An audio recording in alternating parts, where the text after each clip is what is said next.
Sekarang ini kita akan terus saja meninjau keadaan cuaca. Kita akan terus saja bersama dengan rakan penyampai kita di Jabatan Meteorologi Malaysia, MET Malaysia. Silakan.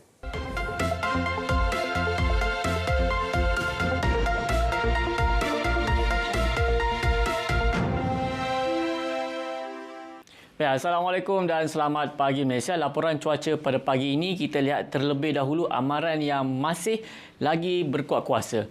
MET Malaysia telah pun mengeluarkan amaran hujan berterusan peringkat waspada melibatkan beberapa bahagian di negeri Sabah dan juga wilayah Persekutuan Labuan, melibatkan bahagian pantai barat dan juga di bahagian pedalaman, yang mana dalam tempoh ini sehingga ke hari ini kita jangkakan hujan lebat boleh berlaku di kawasan terbabit. Oleh yang demikian, penduduk-penduduk di kawasan amaran diminta untuk lebih berhati-hati dan bersiap sedia dengan sebarang kemungkinan banjir yang boleh berlaku, terutamanya penduduk yang tinggal di kawasan rendah dan juga kerap banjir. Simpan barang berharga dan juga dokumen penting dalam beg yang mudah dibawa dan di tempat yang selamat. Segera berpindah ke pusat pemindahan sementara jika diminta untuk berbuat demikian. Sayangi nyawa anda dan juga ahli keluarga anda. Harta boleh dicari, namun nyawa tiada galang gantinya. Baik, seterusnya kita akan beralih ke paparan gemerada bagi melihat apa yang berlaku sebenarnya pada ketika ini. Baik, bagi negeri Sabah, pada ketika ini hujan yang berlaku sebelum ini sudah pun reda sementara. Namun pada ketika ini hujan berseteruk petir masih lagi berlaku di kawasan perairan di negeri Sabah. Dan memandangkan angin bertiup daripada arah baratan, jadi hujan yang berlaku di kawasan perairan ini perlahan-lahan akan bergerak memasuki ke kawasan daratan. Jadi di negeri Sabah, kita jangkakan akan mengalami keadaan cuaca yang agak lembap sekali lagi menjelang ke lewat pagi ataupun tengah hari nanti. Bagi negeri Sarawak pada ketika ini dalam keadaan yang agak mendung, tiada hujan yang berlaku, tetapi di sekitar bahagian Mukah buat masa kini dalam mengalami keadaan cuaca yang agak lembap, hujan di 1-2 tempat, dan kita jangkakan ianya akan berangsur reda tidak lama lagi.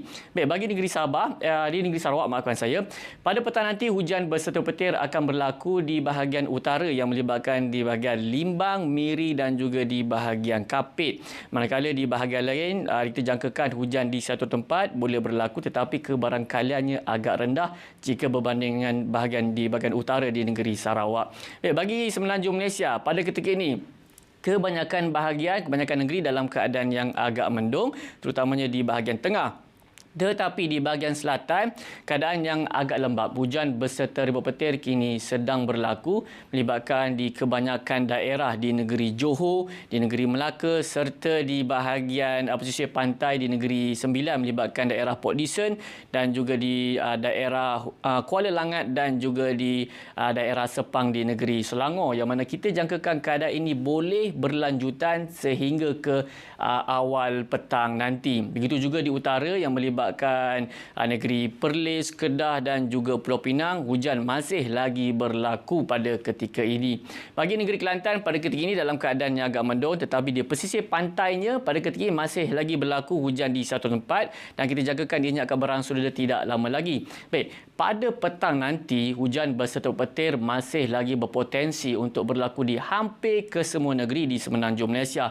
Namun ianya lebih tertumpu di bahagian pedalaman dan juga di bahagian pantai timur yang kita jangkakan ianya akan bermula pada lewat petang nanti. Dan bagi kawasan perairan pula, MET Malaysia telah pun mengeluarkan amaran angin kencang serta lok bergelora kategori pertama di kawasan perairan Condor, Reef North, Lalayang, Palawan dan juga Labuan. Dan amaran ini akan berkuat kuasa bermula pada 12 hari bulan nanti sehingga ke 15 Oktober 2022. Yang mana dalam tempoh ini angin akan bertiup dengan agak kencang sekitar 40 hingga ke 50 km sejam dan ketinggian ombak juga boleh mencapai 3.5 meter. Dan amaran ini juga melibatkan kawasan perairan di bahagian barat di negeri Sabah. Jadi pada orang ramai diharapkan sentiasa waspada, peka dengan amaran serta ramalan yang dikeluarkan oleh MET Malaysia. Dan untuk anda untuk mendapatkan informasi yang lebih terkini, anda boleh layari laman sesawang kami di www.met.gov.my ataupun boleh muat turun aplikasi My Cuaca serta anda boleh layari Facebook, Instagram, Twitter dan juga YouTube kami. Baiklah, sebelum bisa kita lihat amalan cuaca bagi bandar-bandar utama di seluruh Malaysia. Saya Wan Hafiz. Assalamualaikum dan salam sejahtera.